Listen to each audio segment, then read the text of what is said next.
Now. Okay, we're ready. Excellent. Well, thanks everybody. Thanks for having us. It's really exciting. Sandra and I have been looking forward to coming and speaking with you, something that we've been working on for so long and really excited to chat with everybody about. And that's about getting people back at camp. So today, my name is Kelly. I'm one of the overnight directors with Camp Ooch and Camp Trillium, and I work at one of our 3 overnight sites. I run the Rainbow Lake site, which is in southwestern Ontario, near London, right in the middle of London and Hamilton, just south of Brantford. We also have another site in Ooch, Muskoka, and then we have a third site, the island, our island. And this summer, we're looking at running up programs at Ooch, Muskoka, and Rainbow Lake this summer. And who I have with me? Sandra. Hi, nice to meet everyone. I have been brought on, especially by Ooch and Trillium, to cheerlead, project manage the return to in-person programming at a time of COVID. I'm a nurse by trade, so I have been the medical eyes to Kelly's fun. No pressure. Well, tonight, what we wanted to do is we're going to talk to you a little bit. For those of you who don't know much about Ooch and Trillium, we'll talk just briefly about that. We're going to talk about how we're going to do camp during our pandemic, what we have to offer, how to get involved, and how it might look this summer. Okay, and then at the end, we'll take some questions. So as we go along, if we don't answer your questions, just jot them on or jot them down, because it's really important to us that you have the answers that you're looking for at the end of this presentation. And you can share it along with other families as well. Excellent. So for those of you who don't know, Camp Ooch and Camp Trillium merged just before the pandemic last year, January 2020. We came together as 2 amazing camps who serve kids with cancer and their families in Ontario. And we took both of our magnificentness and we smushed it together. And because of the pandemic last summer, we didn't get the opportunity to actually do the things that we love to do and the things that we do. And so after a year's wait, lots of anticipation, we're finally going to be able to hopefully bring kids back to camp as much as possible. And we're looking at serving kids, families, patients, siblings, and guardians and parents. So whole family all's in. We're really excited. And we'll talk to you a little bit about what we're doing and how we're going to do that.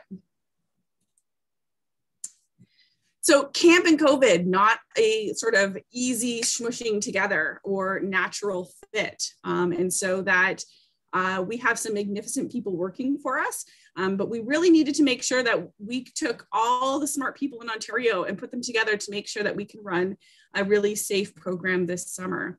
And so that we formed a medical task force that involved disease specialists, infection prevention, control nurses, oncologists, parents, and public health workers to ensure and guide our plan to in-person programming again. Along with our medical advisory committee and our risk management committees, we've put together a plan that hopefully won't get too rocked by COVID coming. So after much anticipation, some of you probably already noticed that we launched our registration for the summer programming to come, which was a day that was epic. You know, you push that big button, you're like, wow, we're waiting all year for this. It's so exciting. And many of you have already registered, which is really exciting. So what we're offering and how we've taken camp and COVID together is we've come up with some modified programming. So it's not typical, and it's not necessarily even something that you'll see beyond 2021 potentially. This is a special year and for special 2021. So that for years we've been doing family camps. And so we've taken that model and come up with overnight family retreats. And we're going to run those both at Rainbow Lake and Ooch, Muskoka this summer.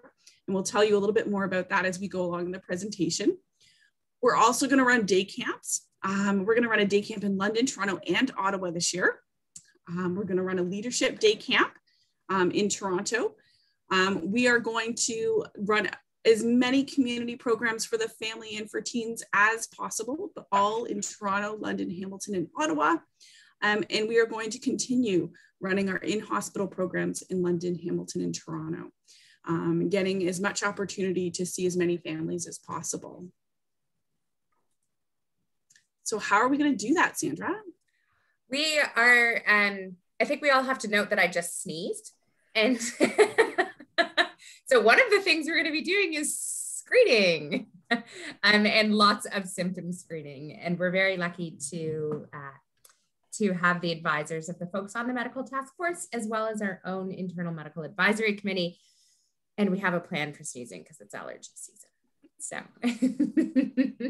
don't you worry, not every sneeze is going to get you sent home. But one of the conversations I had today that really struck with me in thinking about coming to talk to you guys tonight was someone said to me that they were really happy that they were in a family because they had all the most important people in their bubble. And I thought, wow, like that's exactly how we're planning camp. And so for the families that have been to Trillium's family camp previously, we're so lucky to benefit from that knowledge because you know what family retreats look like. And we're calling them family retreats just so that everyone knows that it's going to look a little different this year. It's not going to be your typical family camp, but you're going to be in your family bubble. So the way that bubbles work is you will come on up and families will be in a bubble, day campers will be in a bubble, staff will be bubbled with one other person, and volunteers will be bubbled with one other person.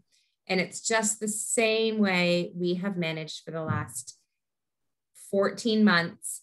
If you leave your house and your bubble gets close to someone else, we're going to see those public health measures be put into place, which includes masking.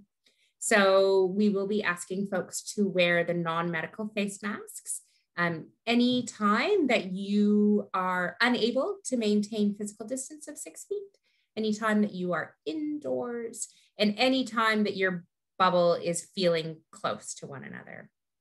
We will be doing our very best to maintain physical distancing. The beauty of our sites, those big dining halls that are full of joy and laughter, they hold a lot of people, and we're going to see them to be about 1/3 full this year. So lots of room to keep folks safely separated at the times that we are coming together. We will be doing daily health screening, including sneezing. And this won't come as a surprise, and I actually hope it comes as a comfort to the families on the call that we will be quite strict with screening. And that is given the nature of your children and our responsibility. It will look very similar to what you've come to know if your children are attending school right now. But we will, as we always have a very low threshold. The good news for us when we were planning camp is we're kind of primed for this. We already know about infections. We already wash our hands a lot. My children go to other camps, and I don't think my son washes his hands for a month. So the good news about Ooch and Trillium is all the folks on site are already primed for really good hygiene practices. And then we're also going to ask you to think about your exposures and your time leading up to camp. So it became controversial, but there was a phrase that, like we're all in this together. And the spirit of that means that the decisions we make affect everyone else. And so in your time leading up to camp, we will be asking folks to really be selective about what they consider essential. And we won't be asking people to quarantine. We won't be asking people to endure any hardships by isolating or taking time off work or anything like that. We're not looking to make your life harder in any way. But if you get invited to the barbecue the week before you're going to camp, maybe you say, we'll catch you on when we get back from camp. We can go to the next slide. So I explained a little bit about bubbles. We had a really fun conversation, like what are bubble busters? When does your bubble get busted? And your bubble gets busted when you can't wear a mask.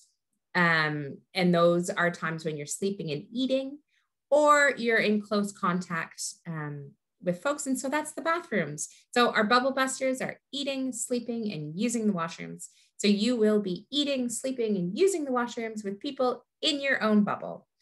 Families will have their own space, their own bedrooms, their own washrooms. You will eat at your own table in the dining hall, and you will hopefully try to remember to use the washroom before you head out for activities. There will be public washrooms around though. Volunteers will be matched with one other family, or the volunteers that will be matched with one other person that they will bubble with, and they will be matched with the family to look at to experience camp with. But you can expect that they will be masked and physically distanced. The summer staff bubbles, new this year, summer staff will not be leaving site. They will arrive in June and they will go home in August. And so they're also sharing bedrooms with one other person and bathrooms with 3 other people. So pairs for sleeping and 4 people to a washroom. I think I saw a question about testing, but I'm going to go to the question about vaccinations. We have always asked that families and campers be vaccinated, and COVID is no different. And so we will be asking everyone who qualifies for access and who is medically able to be immunized against COVID-19. So I put these in and it connected to that. The goal that they have put forward is June 20th. So keep those Pfizers coming. And I wouldn't be a healthcare professional if I didn't just straight up ask you to consider getting vaccinated, regardless if you're coming to camp or not. But if you are coming to camp, we will be asking you to please consider being vaccinated. So for the day camp folks that are thinking about taking advantage of the day camp programs, it's just going to look really a lot like school. So there are fewer bubble busters up at day camp. You won't be sleeping. You can bring your own lunch. Outdoor time will be prioritized, and we can expect the PPE to be in place for the duration of the program. Most kids now are used to wearing masks for long periods of time at school, and we can expect that to continue at our day camp programs. Thanks so much, Sandra. That was super helpful. So as Sandra mentioned, for our day camps are actually running right now in some parts of Ontario. And so taking a look at sort of what we're allowed in our capacities, it is a much lower capacity than typical. And so that we're looking at for each day camp, about 10 to 12 campers total. And because of that lower capacity, we landed offering that to patients and for the ages of 6 to 10 years old. Looking at sort of our parameters and restrictions, ensuring that they're able to be masked, that they're able to do the activities with a little bit of independence and still be distanced and things like that. We're still going to have all the fun at day camp as we typically do, but we are going to do as much outside as humanly possible. We're going to have volunteers that help us out from a distance and with PPE and masks. And all of our activities will be planned so that they're minimizing sharing, they're maximizing distance, and they're outside. And so we're super creative about those activities and very intentional of what we're going to be doing. With that same concept, we are offering a leadership day camp. And so for those of you who are familiar with some of our leadership programs, like our Quest or intern program at Trillium, or L&T or Sevenscape at Ooch, we've taken those programs and we're offering a leadership day camp, again, without the sleeping portion of overnight camp. We're able to bring groups together with masking and distancing. And again, still following the same day camp rules of sort of 10 to 12 campers. And they're going to be working on workshops of a leadership nature throughout that week. Hopefully later in the summer, if things are going well, we are really hoping that there's a possibility of an out trip or something that they can plan towards. But that's something that the pandemic will sort of let us know if we're able to do that. Excellent. So overnight, the biggie. So Sandra already did an amazing job at explaining the bubbles and how camp will look like at overnight with our different bubbles that we'll have at camp, because you are coming with your household bubble and you're staying in your household bubble and enjoying all of the camp activities at camp, just like you would at a typical year. We also recognize that coming on a camp vacation can sometimes be a little bit overwhelming, and you're like, oh my goodness, I need a vacation from my vacation. So we are, of course, still offering volunteers, and they're going to help your family out as much as possible. They will be in their own bubble, so they will be helping your family maximize their time at camp, being distanced and masked.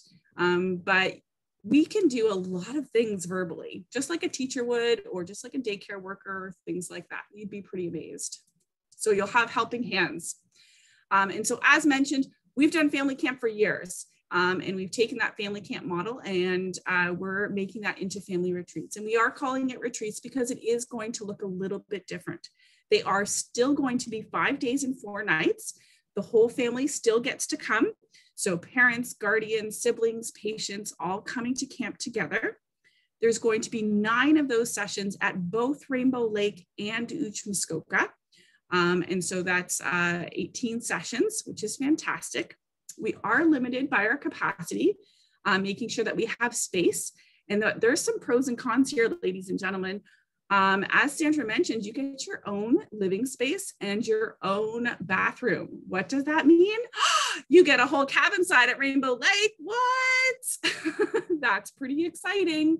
I know all of you are really excited about that because I just know that. I feel it in my heart. So there's definitely perks. You're going to have lots of space. It's going to be fantastic. We're going to do all the typical family camp things. We're just going to do it in a little bit more structured way. So that you're still going to be able to do all the activities that you want to. Your kids will still be able to do activities with other kids and with other families. They'll just be structured, planned, and distanced and outside. So it just takes a little bit more creativity, and camp staff are professionals at that and creativity. So I guarantee it's going to be a great time. I'm really looking forward to it. Already talked about that. Check, check, check. Amazing community programs. So we understand that we have a limited capacity at our overnight camps and at our day camps. And so we really want to maximize in-person programming as much as possible. And if that means that we have to run lots of community family programs, then that's what we're going to do. And these are family programs that would be run in various different cities. They're usually a one-day program where you can come and hang out with your whole family. You'll still be bubbled with your family. While we all love our family, we're all spending lots of time with them, right? So why do it in and around other camp families while distanced and masked. And so those registrations will be coming out in the spring. They will come out probably mid to end May, so that you'll have a chance to see those still to come. We're also going to be running teen programs, and these day programs will be more recreational based in the different Toronto, London, and Ottawa. And those will also be coming out in the spring. So something to look forward to still. And then of course, virtual. We've all grown to love that Camp Fix virtual in all of our different workshops. And so this will still be an option, and those will be launched again in May. So there's still more to come, which is really exciting. We are also in the hospital. So we are at Sick Kids. We are back. We took a very short hiatus because of the pandemic, but we are back in full force, even doing some great camp TV, which is amazing. And so you've probably seen that if you've been in the hospitals. We're back at McMaster, and we're back at London Hospital as well. And so we'll be continuing those programs throughout the summer and throughout the year, where you get to hang out with program specialists, and continue to do all of those really fun games, even while you're in the hospital.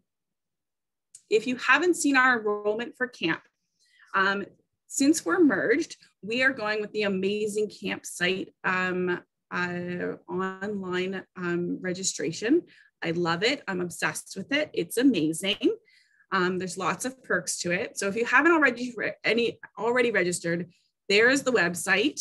I think this was sent out to you, so you can click on there. If you don't have a campsite account, you will have to make one, but it's easy peasy. Even I can do it, which means it's really easy, ladies and gents.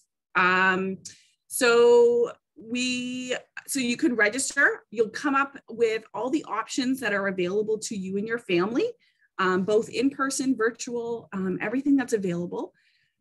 Things come out every season. So it is important. We do email people every season to let them know what program and what's new and that sort of thing, but it's an ongoing enrollment.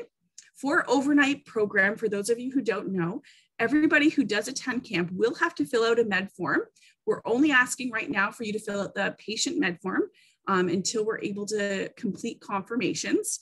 But once confirmed, you'll be asked to complete a med form for everybody attending, both siblings, patients, and parents and guardians. Because we have limited capacities, we are anticipating wait lists. We are only able to confirm 8 to 11 families per session. And our thought on that is we're trying to get as many families out to camp as possible. And a little bit of camp is better than no camp.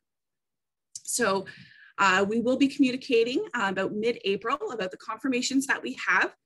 As spots open up, we will continue to confirm people. Because this is all brand new, we have nothing to go on as far as, what's typical, how many people would cancel, what would happen. We don't know. It's a pandemic.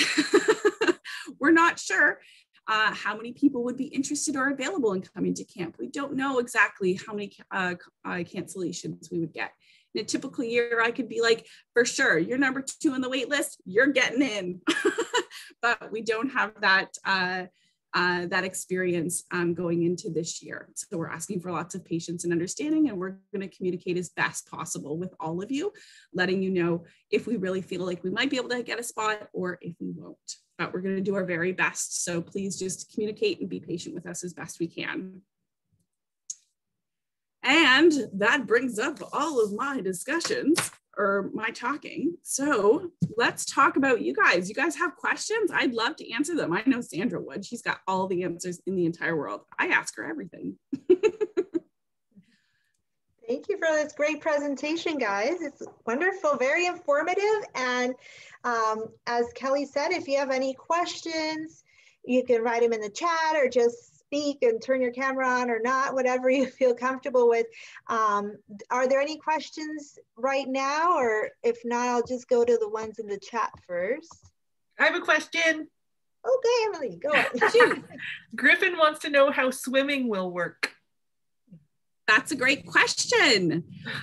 For swimming at overnight camp, this was a stumper for us at first. We're like, how can we make this happen? But one, you'll go up to swimming as a family, so that you will go to every activity as a family, staying in your bubble so that you won't interact with other families.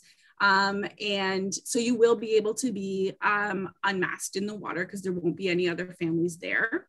If there were to be other families or other kids, we're going to get super creative. And it would be more structured time at swimming, so that if we wanted to have one person go in, okay, go, you're unmasked, you're going to go get that ball, and we're going to be distanced, and then you're going to come back, and then the next person's going to go, and so on and so forth. But during the family retreats, you'll be able to go float around, hang out, kind of like your backyard pool. It'll be fabulous. Is that right, Sandra? Do you have anything to add there? No, I think that's great. So at Ooch, Muskoka, we swim in a lake, and 4 families will have their own zone at the same time. At Rainbow Lake, it'll be 1 family per pool time. And if we increase that, as Kelly said, it'll be the everybody run and jump and tell me your favorite pet's name. But making sure that you're doing structured play where we can ensure people stay separate. At the day camp site where there is swimming, we will be asking our younger campers to wear a life jacket. And part of that is because a lot of them really depend on the lifeguards to be close to them, holding them up and helping them, which is a little bit closer than we feel comfortable. So they will be wearing a life jacket. So you can tell Griffin to get his swimming legs ready. He's so excited, his swimming legs. All I see another question here. Susan had asked, will you require attendees to have a negative COVID test before they come to camp? On over to Sandra. Yeah, I knew. I was like, who's going to answer that one? Great question, Susan. One of the things that we talk about in COVID and in COVID planning is how are we going to use that information? And so when we talk about testing, we always have to hold it as a challenge against how are we going to use that information? And if there is a sense that we would use that information to relax restrictions in any way, we won't be asking for testing. The model that we have put forward is very safe in that if we're bubbled and masked and physically distanced, it really shouldn't matter. If people are negative or positive, it really matters if someone's positive. Don't misunderstand me there. But the worry is it would provide a false sense of security. The other side of that is it can also offer comfort. And I think that if I was coming to camp and I knew that everyone had somewhat recently tested negative, I might feel more comforted and reassured to attend camp. Tests are only as good as you all had. I love talking to these families because you all know it. You got your CPC checked on Friday. Doesn't matter if it's Sunday. And the same carries with COVID testing.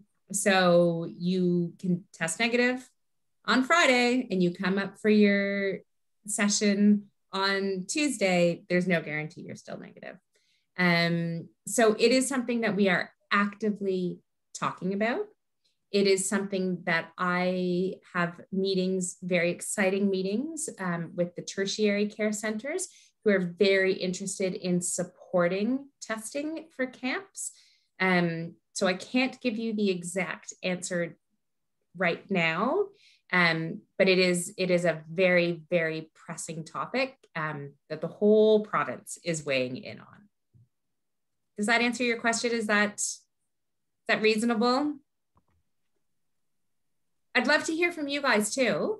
How do you feel about testing? Thank you for that answer. I appreciate it. It's Susan. Hi, Susan.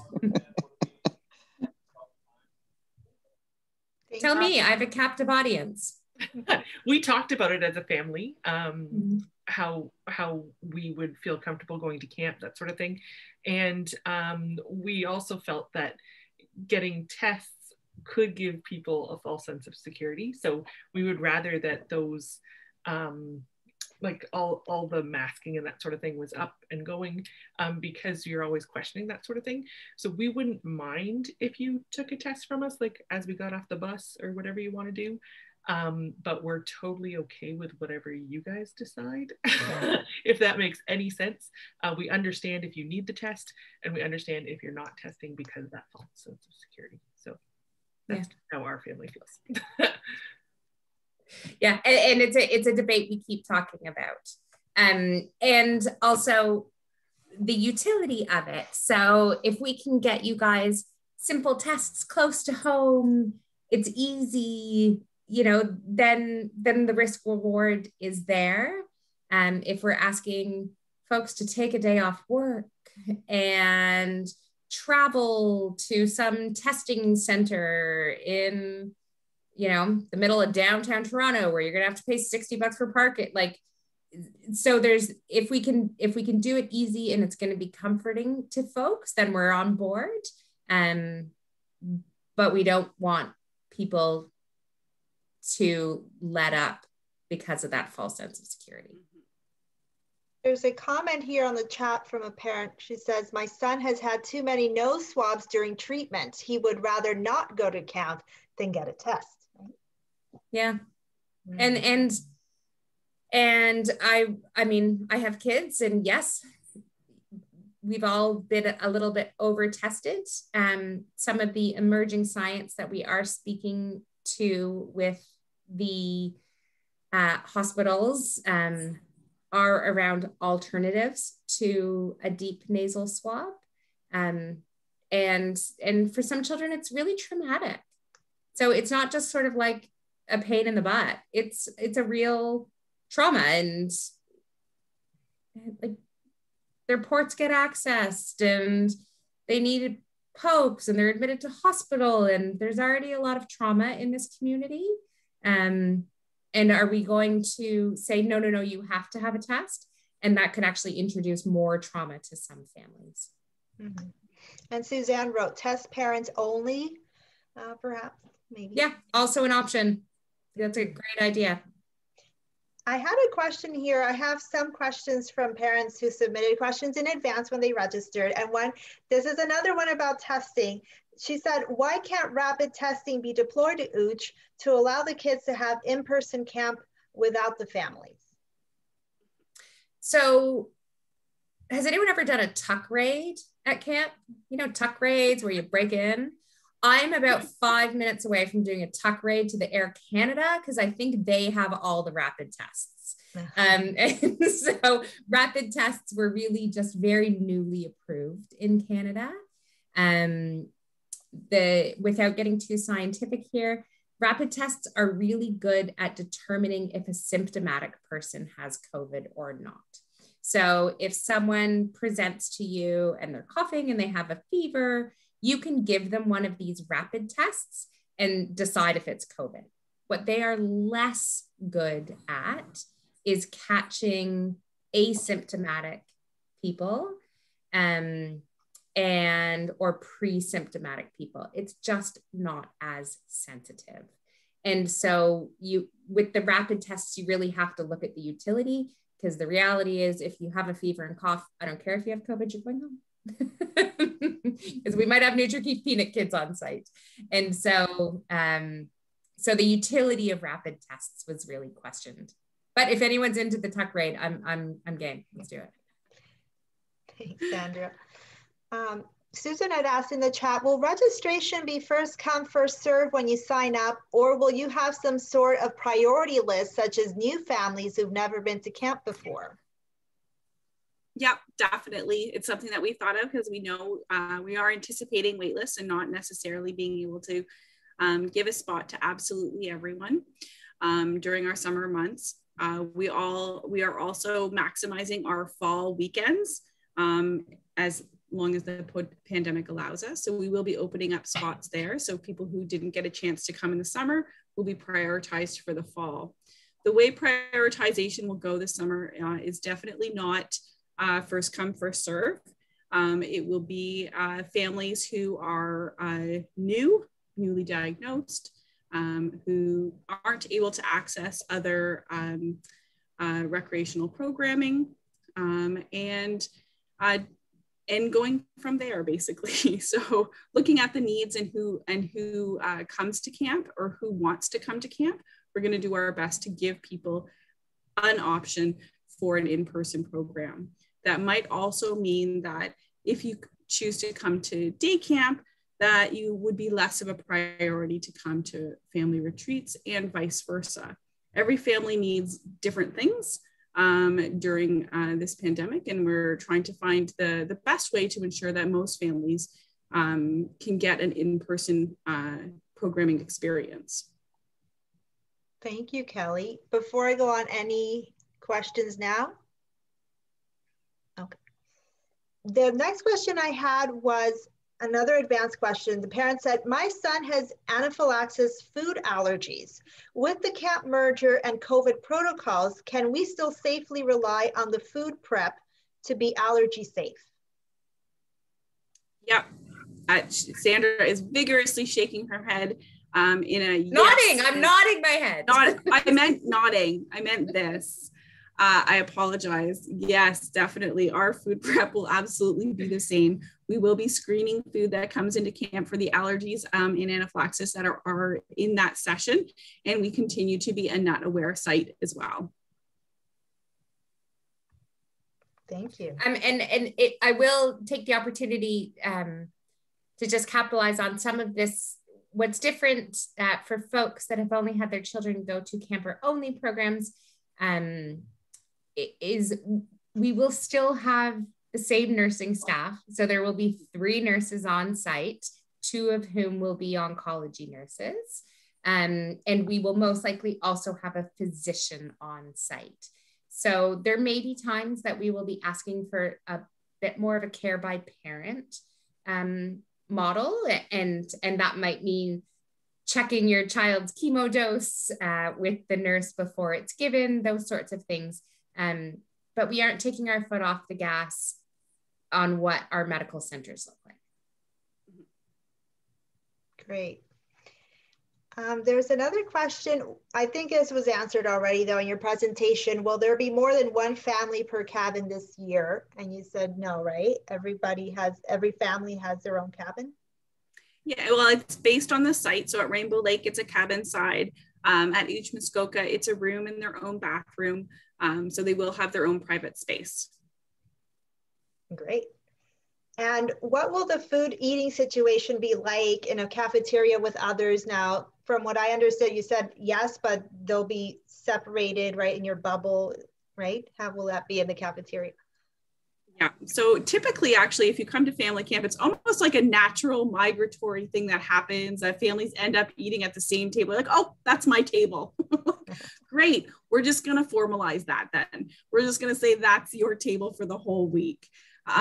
Each of the tables and spaces are all sort of mapped out. We will be continuing eating family style, and that food will already be on the table. And we're going to be minimizing the amount of up and down or amount of people walking around. There will be signs of, which way to go and things like that.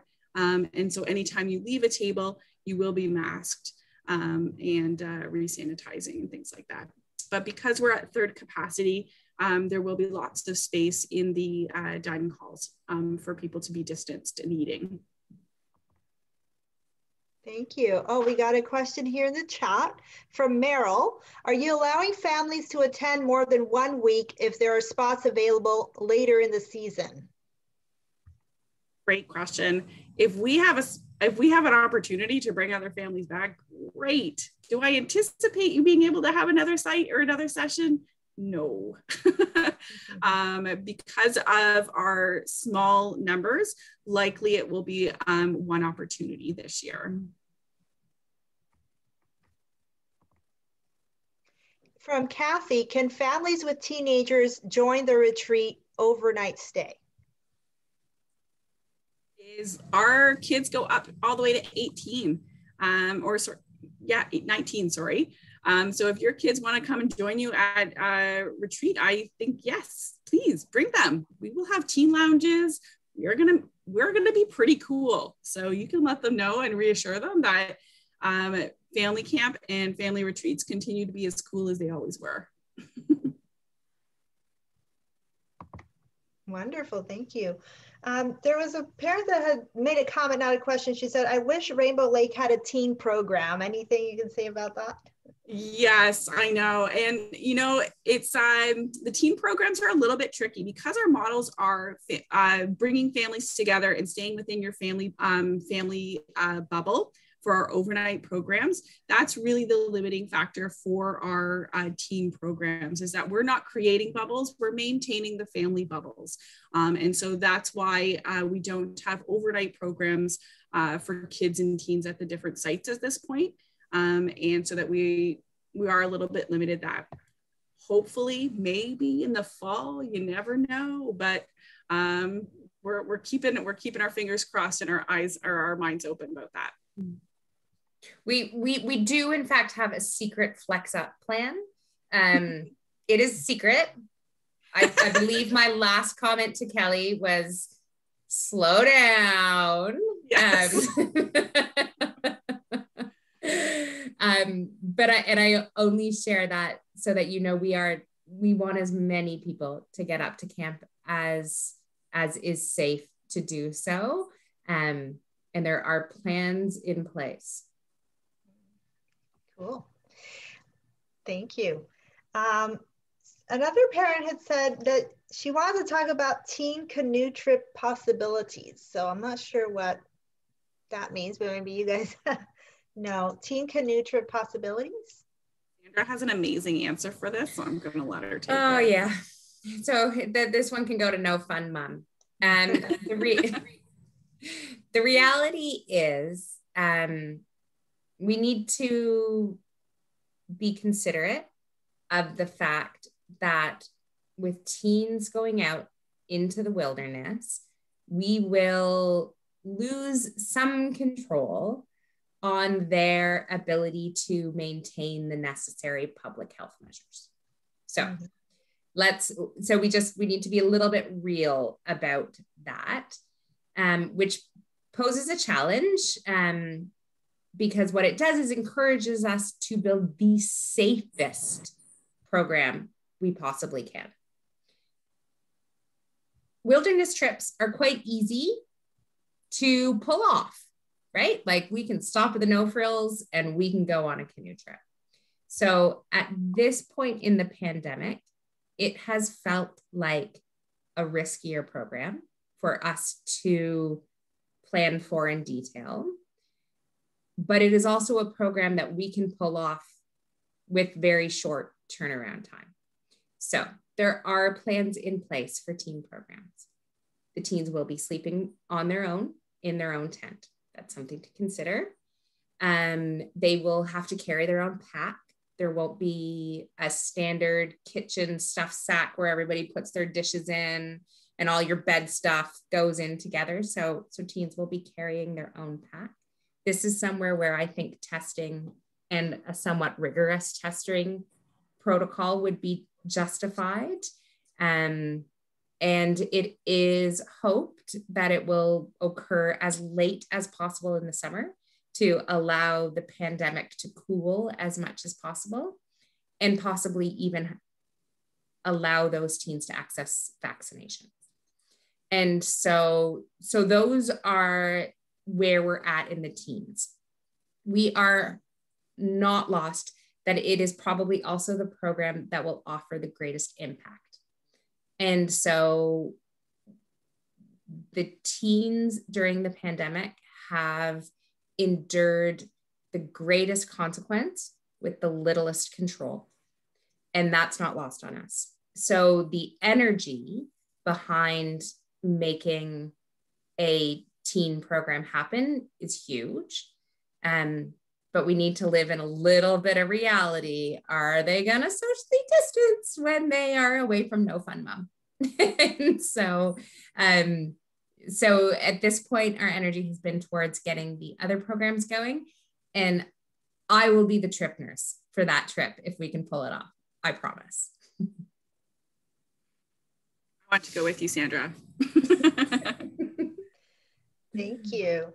Those are all the questions I had from parents in advance. Anyone else right now here have any more questions?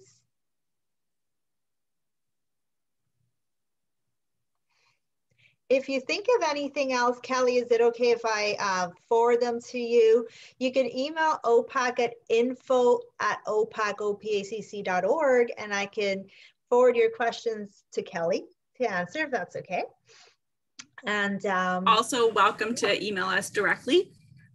Just Kelly's at camptrillium.com. Okay, great. Whatever works.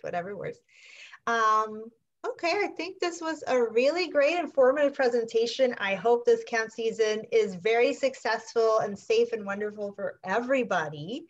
And for those here on the call, thank you for joining us tonight. We will have the presentation recording and the slides up on OPAC's social medias and website. I'll put it up tomorrow. And of course, you know, OPAC is here for you as well to support you with our parent liaison program. And anything that you need to know that you're not alone in this journey, please check our website, opac.org, for our programs, services, events, and all the information. Susan, did you want to add anything before? I wanted to say thank you. I think that you've done a tremendous job in sort of anticipating hope and being realistic and positive about everything that's going to be happening. And I think it's going to be a very different, but an equally fantastic summer for everyone. So thanks for all your work. Excellent. Well, thank you so much for having us, and thanks so much for coming. We're really excited to be able to be thinking and planning about coming to camp and welcoming everybody back. Okay. Thanks. Thanks so much, Kelly and Sandra and everybody who was here tonight. Thank you. Good night. Thanks, Good night. everyone. Thank you. Bye-bye.